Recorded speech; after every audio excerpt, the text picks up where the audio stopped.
most points. Nikola Jokic went off for 61 points in a double overtime battle against Minnesota, and somehow it still wasn't enough for a win. What made this wild wasn't just the scoring, it was the full triple-double with 10 boards and 10 dimes. That's the highest scoring triple-double in the league history. He passed Luka and James Harden. Besides them three, nobody else has ever hit 60 with double-digit rebounds and assists. Not even Wilt. It was also his first time cracking 60, and he did it shooting almost 80% true shooting. That's ridiculous. Denver was missing both Jamal Murray and Michael Porter Jr., so Jokic basically turned into the entire offense. He played over 53 minutes and carried a usage rate near 45%. The guy didn't sit the entire second half or either overtime. He had a game score over 48, which is one of the best ever for a loss. He even forced double overtime with a floater and tied it at the end of regulation with free throws. And still, they lost because of a foul with 0.1 seconds left. Classic chaos. Still, it pushed him right back into MVP talks.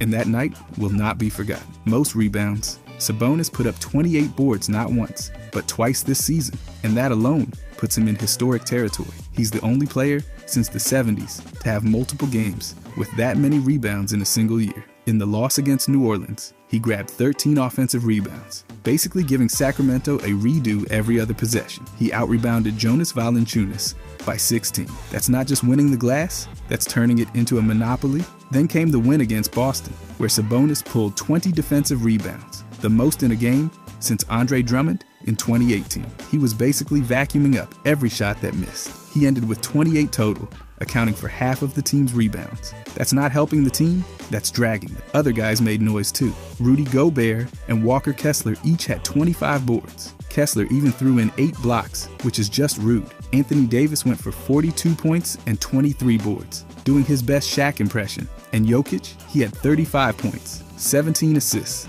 and 22 rebounds in one game. That's a stat sheet meltdown. But Sabonis owns the crown for rebounding. This season, no one else touched 28, most assists. Nikola Jokic and Trae Young tied for the top spot this season with 22 assists each, leading one of the most assist-heavy years in recent memory. Both performances were completely different, but they ended up side by side at the top of the stat sheet. Jokic's came in a wild overtime win against Phoenix, where he also scored 31 points and grabbed 21 boards. That made him the first player ever to record a 30-20-20 game. He played 45 minutes, dropped his final 2 assists in the last 90 seconds, and passed Wilt Chamberlain's long-standing record for most assists by a center. His total was good for a career-high game score and fueled Denver's highest scoring output of the season. Trae Young matched that total with 22 dimes in a win over Indiana. He scored 26 and kept things clean with only 3 turnovers. The Hawks shot over 50%, and his passing spread the scoring across multiple teammates, especially in transition.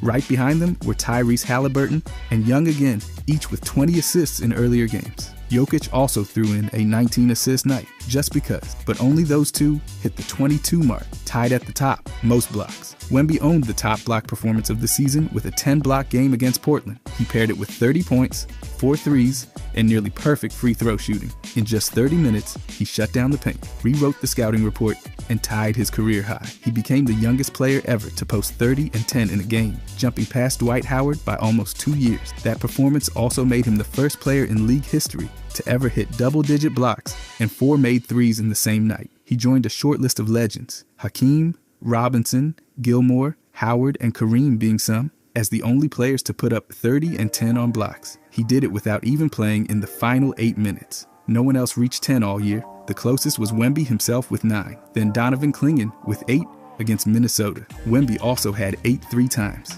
Anthony Davis, Miles Turner, and Daniel Gafford each had games with 7. Wemby himself had multiple 7s, keeping his name at the top of every defense stat. He led the league in blocks per game and total blocks despite playing only 46 games. No contest here. Wemby blocked his way straight to the top and never looked back. By the way, if you guys want to subscribe, I'm going to start posting every day. Thanks. Anyways, most steals. Josh Giddey, Kelly Oubre, and Dyson Daniels all tied for the season high in steals with 8, but they each got there in their own way.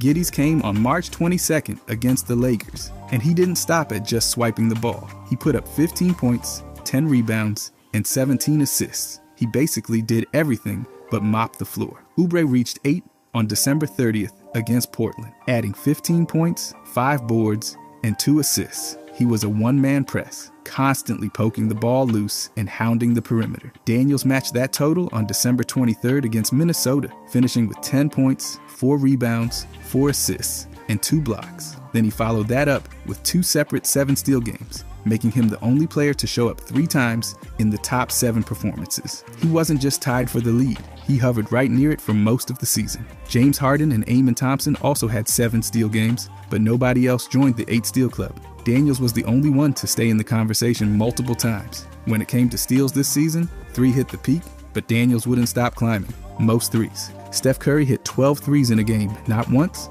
but twice this season, locking in the top spot all to himself. On April 1st against Memphis, he dropped 52 points, hit 12 of 20 from deep, and added 10 rebounds, 8 assists, and 5 steals. He played 37 minutes and finished with a plus 17 in a game Golden State won by 9. Then he did it again on February 27th against Orlando. This time, he scored 56 points and went 12 of 19 from beyond the arc. He also hit every free throw and finished with the highest true shooting percentage in any 50-point game this season. Just another casual flamethrower night for Curry. Behind him were a wave of 10-3 performances. Isaiah Joe did it on April 11th. Peyton Pritchard, Dylan Brooks, and Anthony Edwards also joined that club. CJ McCollum knocked down 10 against Washington. Tyler Hero, Damian Lillard, same story. All strong showings, all short of Curry. Nobody else reached 12, not once. And Curry did it twice with barely a month between them. At this point, it feels like Curry hitting 12 is just Tuesday. Everyone else is still trying to catch up. Most field goals. Nikola Jokic and Fox shared the top spot for most made shots in a game this season with 22 each. Jokic hit his mark on December 7th against Washington, finishing with 56 points, 16 rebounds, and 8 assists in just 39 minutes. He went full machine mode, scoring from everywhere and barely breaking a sweat. Fox matched that total on November 15th, torching Minnesota for 60 points in 44 minutes. He only pulled down 3 rebounds, but made up for it with 7 assists, 3 steals, and a ridiculous shooting display that put him in rare company. Right behind them, Giannis dropped 21 field goals in a 59-point effort against Detroit, stuffing the box score with 14 boards and 7 dimes. Jamal Murray wasn't far off either, making 20 shots on his way to 55 points versus Portland. Jason Tatum and Giannis both had games with 19 made shots. With Giannis doing it twice, Jokic added 2 more games with 18 or 19 field goals, including his 61-point triple-double night. But only Fox and Jokic reached 22. Everyone else was chasing their taillights. Most free throws. Trae Young led the league in made free throws in a single game this season, knocking down 21 against Charlotte on March 12th. He finished with 35 points, 7 rebounds, and 12 assists in just 35 minutes. Charlotte couldn't keep him in front, and he lived at the line because of it. Cade Cunningham was right behind him with 20 made free throws the very next day. He scored 38 points with 10 assists and stuffed the stat sheet with 2 steals and 2 blocks. That was Cade's most aggressive game of the year, and Washington had no answers. Nikola Jokic and Anthony Edwards both sank 19 in separate games. Jokic did it in his 61-point triple-double masterpiece against Minnesota. Edwards matched it with 38 points in a win over Indiana, adding 5 assists and 2 blocks of his own. Franz Wagner and Shea both hit 18.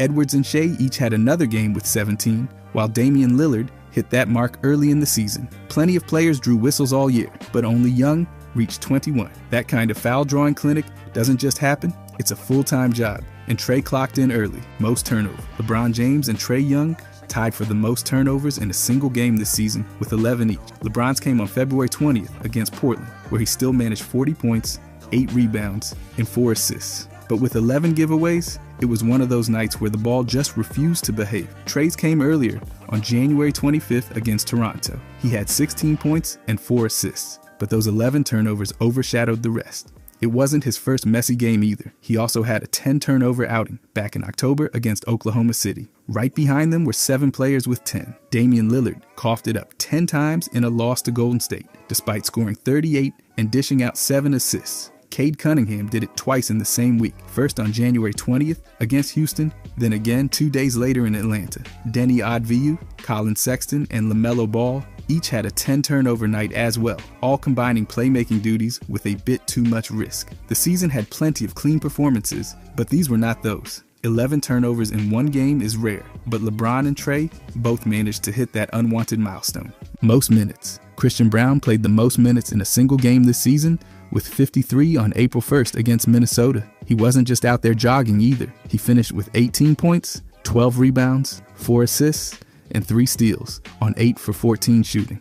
That game went into double overtime, and Braun didn't miss a single second of it. Nikola Jokic also logged 53 minutes in that same game. He poured in 61 points, grabbed 10 boards, and handed out 10 assists, turning in the kind of stat line that breaks record books and calculate. Denver leaned on him for every possession, and he didn't get a breather. Anthony Edwards played 50 minutes on the other side of that same game, scoring 34 with 10 rebounds and 8 assists. He had his fingerprints all over that marathon matchup too. Sabonis and Julius Randle also cracked the 50-minute mark this season. Sabonis hit it in early January against Miami, posting a near triple-double with 21 points, 18 boards, and 11 assists. Randle hit 50 exactly on April 1st as well, finishing with 26 points and 9 rebounds. That April 1st game alone had 4 of the top 5 longest stints. No one got rest, just buckets and exhaustion. Most points in a quarter. Franz Wagner, Karl Anthony Towns, and Giannis all tied for the most points in a single quarter this season with 25. Each one of them went off in their own way,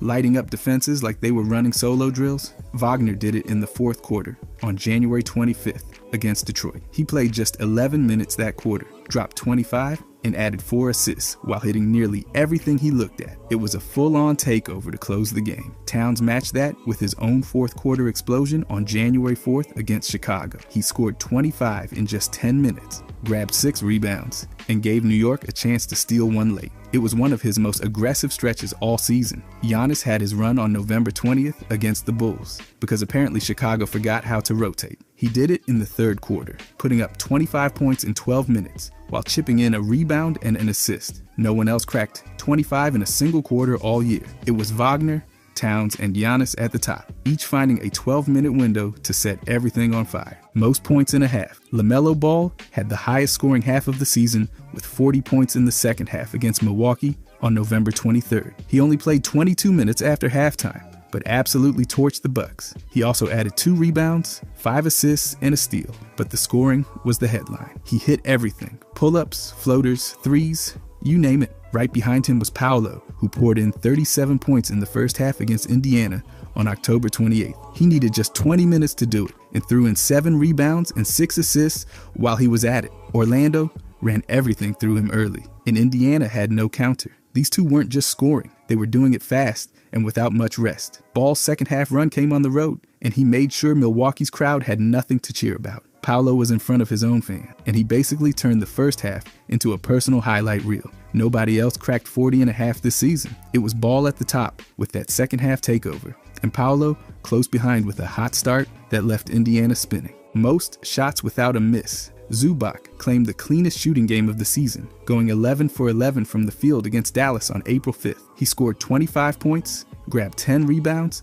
and added 2 assists in just 28 minutes without missing a single shot. Every look he got went straight through. Right behind him were 3 players who each went 10 for 10. Walker Kessler did it on February 26th against Sacramento, putting up 25 points, 14 rebounds, 5 assists, and 2 steals. He played 34 minutes and stuffed the box score with max efficiency. Buzelis also joined the 10 for 10 club, scoring 24 on February 4th against Miami. He only played 31 minutes, but made every shot count. No rebounds, no assists, just buckets. Jarrett Allen rounded out the list with 10 makes on October 26th against Washington. He finished with 23 points, 5 boards, and a couple of defensive stats, doing it all in just 25 minutes. Only Zubac made it to 11 without a miss, though. While others flirted with perfection, he took it one shot further and didn't blink. A flawless night for the big man, and nobody topped it all year. Most field goal attempts. Nikola Jokic went full video game mode with 39 shot attempts in a single game this season. That's the most by any player so far. It happened on December 7th against Washington, and he didn't just chuck bricks. He dropped 56 points, snagged 16 rebounds, and threw out 8 assists. Absolute chaos. Right behind him, LaMelo Ball took 38 shots against Milwaukee. That game turned into the LaMelo show real fast, with him putting up 50 points and 10 assists. Tatum followed that up with 37 shots versus Cleveland, scoring 46 with 16 rebounds. It felt like he cloned himself to get that many boards. Jamal Murray also made the list with 36 attempts against Portland. He went off for 55 points in 42 minutes. Just a full-on green light experience. And then there's Jokic again, showing up twice, like it's casual. He launched another 36 attempts against San Antonio and casually pulled down 18 rebounds. His stat line in that one, 41 points, 9 assists, 2 steals. The guy's playing like he's allergic to passing up a shot. Wild how 2 Nuggets are sitting in the top 5 for most shots in a game. Denver clearly isn't shy about letting it fly. Most free throw attempts. Giannis got to the line more than anyone this season with 26 free throw attempts in a single game. That went down on December 4th against Atlanta. He ended up making 15 of those, which is not exactly automatic, but it still helped him pile up 31 points along with 11 rebounds and 5 assists. He also grabbed a steal, just for good measure. The guy basically turned the lane into his own personal toll booth. Then there's Nikola Jokic again, probably trying to collect every record while acting like he's not even trying. He had 24 free throw attempts in a game against Minnesota on April 1st. No joke, he nailed 19 of them, which is ridiculous for someone who's usually busy doing no-look passes and confusing physics. That game, 61 points, 10 rebounds, 10 assists, 2 steals, and apparently 0 breaks. The dude played 53 minutes. It's like he just clocked in for a double shift. And it's not like he was out there pump faking into fouls either. They were fouling him for real. So if you're wondering who's living at the charity stripe this season, it's Giannis first. But Jokic is definitely not far behind. Most games started. 6 players showed up and clocked in every single night, starting all 82 games this season. Harrison Barnes did it for San Antonio, averaging over 27 minutes with 12 points per game. Nothing flashy, just dependable. Chris Paul, also with San Antonio, started every game at age 112 or whatever, averaging almost 9 points and over 7 assists. Somehow still picking pockets too, with 1.3 steals a night. Jarrett Allen was a rock for Cleveland. He put up 13 points and nearly 10 rebounds per game, and actually led this group in boards. He also added nearly a block and a full steal per game, just being a wall on defense. Mikal Bridges was doing cardio for New York, leading all 6 in minutes, with 37 per game and scoring over 17. Jaden McDaniels got the nod every time for Minnesota, giving them 12 points and 5 rebounds while guarding anything that moved. And Jalen Green had the biggest scoring output among them, dropping 21 a night for Houston. That's a crazy mix of vets and young guys who stayed healthy,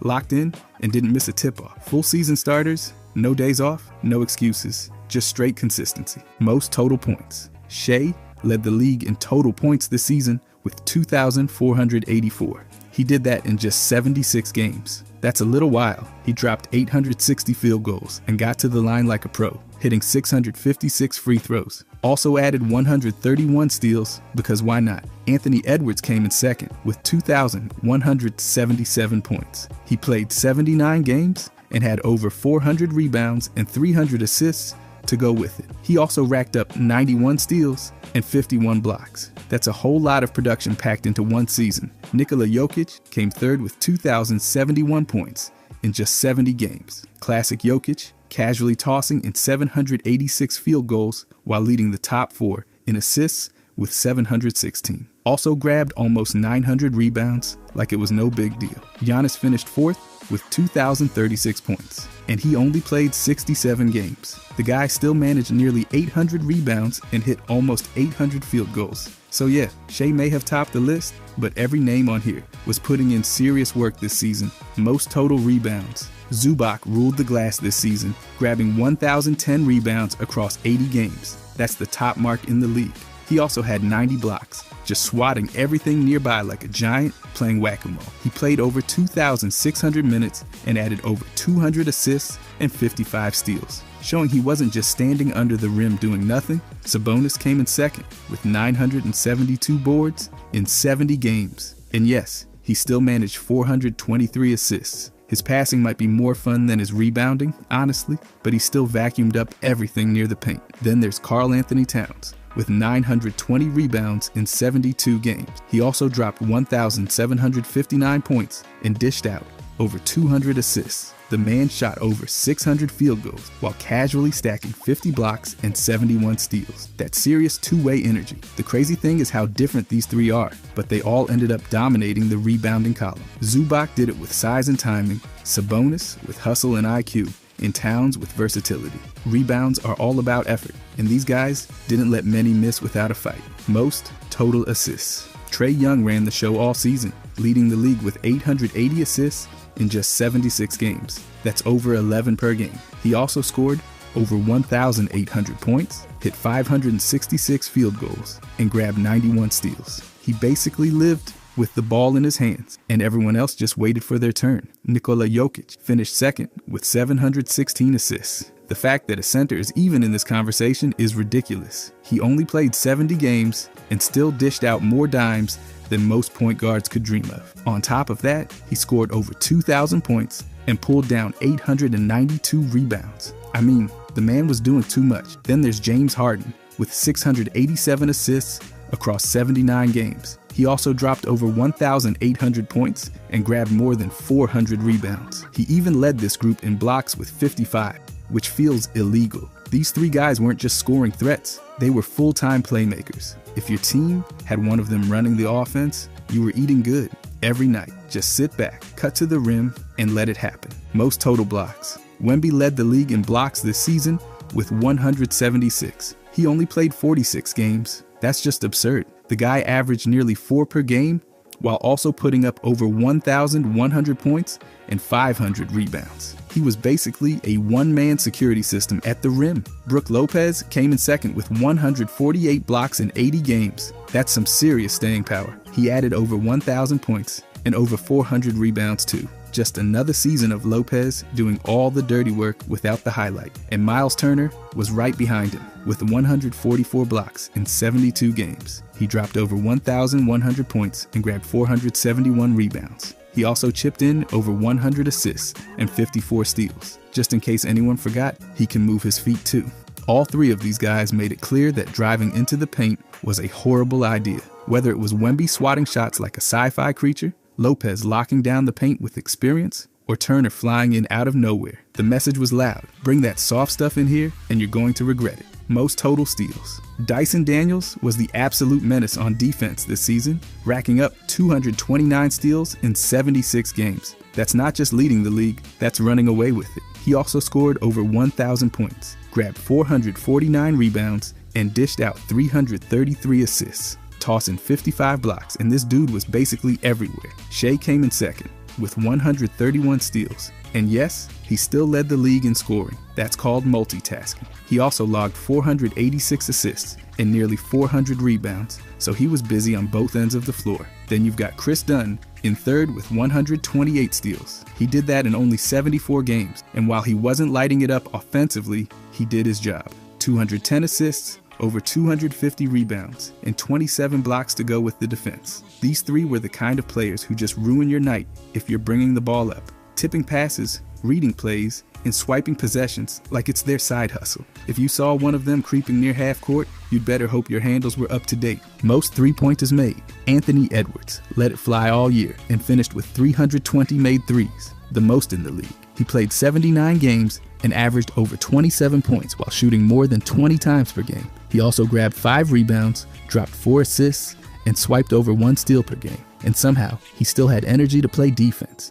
Beasley came just 1 three-pointer behind with 319. He did it in all 82 games, mostly off pure volume. Beasley averaged over 16 points and shot 13 times a game, with a steady stream of threes keeping Detroit in it. His role was simple: get the ball and let it fly. Then there's Steph Curry, the original three-point chaos generator, dropping in 311 threes. Despite only playing 70 games, he averaged almost 25 points and led this group in assists with 6 per game. He also managed over 4 rebounds a night, because of course he did. Even with fewer games, Curry was still terrifying from deep. So while Edwards edged out the top spot, all three of these guys had defenders sweating and scrambling the second they crossed half court. Lights out stuff. Most total field goals made. Shea led the league in buckets this season with 860 made shots. He played 76 games, dropped over 32 points per game. He also added over 6 assists, 5 rebounds, nearly 2 steals, and even a block per game. He was doing everything while making it look easy. Right behind him was Giannis, with 793 field goals in just 67 games. That's pure efficiency. He averaged over 30 points, while pulling down almost 12 rebounds per game. He even dished out 6 assists a night and added over 1 block. Defenders couldn't stop him. They could only hope he missed. And then there's Nikola Jokic, with 786 made shots in 70 games. He averaged nearly 30 points, grabbed over 12 rebounds, and threw 10 assists a night. That's not just a big man stat line, that's a cheat code. He also led this group in passing while still scoring at will. These three were automatic this season. Whether it was Shea slicing up defenses, Giannis bullying his way inside, or Jokic doing whatever weird thing he does, the ball kept going in. Relentless scorers. Most total turnovers. Trae Young coughed up the ball more than anyone this season with 355 turnovers. That's the price of doing business when you're running the offense every possession. Still, that's a whole lot of giveaways. You could make a highlight reel just from the other team fast breaking off his passes. James Harden wasn't far behind with 341 turnovers. Classic Harden stuff, big usage, big production, and big mistakes. Every step back and no-look pass came with a risk, and sometimes it looked like he was rolling dice instead of reading the defense. Cade Cunningham came in third with 309 turnovers in 70 games. That's nearly 5 per game. It felt like for every flashy play he made, there was a possession where the ball just left, whether it was bad spacing, a wild pass, or just someone sneaking in for a steal. The turnovers stacked up fast. These guys had the ball in their hands constantly, but that also meant constant chances to mess up. High-volume playmakers tend to rack up assists and mistakes in equal parts, and this season, these three sat right at the top of the turnover mountain. Handled with caution. Most minutes played. Mikal Bridges didn't just stay on the court, he practically lived there. He led the entire league in minutes this season with 3,036. That's 82 games of running, cutting, guarding, and never sitting down. The guy must think water breaks are a luxury. Right behind him was his teammate Josh Hart, who logged 2,897 minutes in just 77 games. That's even more impressive when you realize he played fewer games, but still almost matched Bridges' total.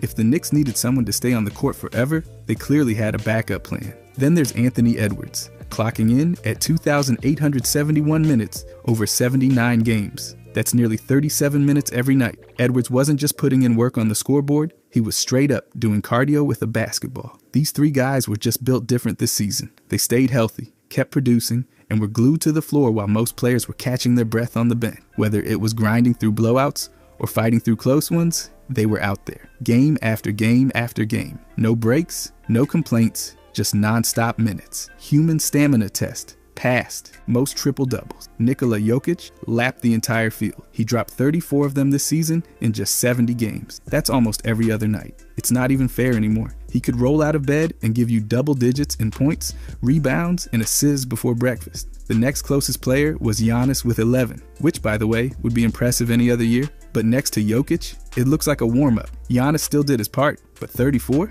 That's cartoon stuff. LeBron James and Sabonis each had 10 triple-doubles. LeBron doing it at this point in his career is just showing off. Sabonis was out there doing everything from scoring to crashing the glass like a runaway train. Then there's Josh Hart and Cade Cunningham, both with 9. Hart was filling every stat sheet like it was a job interview. Cade, he was all over the floor for Detroit, doing whatever they needed. But make no mistake, Jokic dominated this category like no one else. Triple-doubles used to be rare. Now they just happen every time Jokic touches the floor. Most double-doubles. Sabonis led the league in double-doubles this season with 61 of them in 70 games. That's consistency on autopilot. Almost every night, it was double digits in points and rebounds, with a good chance he threw in a handful of assists just for fun. Sabonis basically treated 10 and 10 like a baseline requirement. Right behind him was Nikola Jokic, tied with Zubac at 59 double-doubles each. Jokic, of course, added 10 assists on a lot of those nights because he's allergic to boring stat lines. He could accidentally trip into a double-double by halftime.